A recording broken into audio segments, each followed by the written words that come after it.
pasok, trabaho, uwi, tulog, pasok, trabaho, uwi, tulog. Ganito ba ang itsura ng pang-araw-araw mong buhay? Paulit-ulit na lang at parang walang nagbabago. Hindi pa huli ang lahat. Maraming paraan para mag-improve ang iyong buhay. Unang-una dyan ay to re-evaluate your goals. I-assess at magplano kung ano ang nais mong marating o makamit.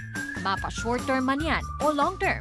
Makakatulong ito para magkaroon tayo ng mga bagay na ilulook forward at maramdaman natin na may progress ang ating buhay. Kung nararamdaman mo naman na paulit-ulit na lang ang iyong ginagawa, bakit di mo ibahin ang iyong daily routine?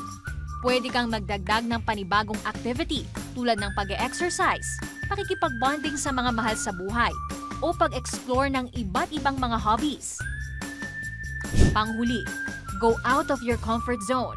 I-try ang mga activities o interests na hindi mo pa nagagawa dati. Mabibigyan ka nito ng new perspective in life na hindi mo pa naiisip at nararanasan noon. Talaga nga namang there's more to life than just eating, sleeping, and working. Lalo na kung tayo ay naglilingkod sa Diyos, there will never be a dull and stagnant moment in our life. At kung gusto mong magpatuloy ang pag-improve ng iyong buhay, basta't ikaw ay nananatiling tapat sa Diyos. You can do it!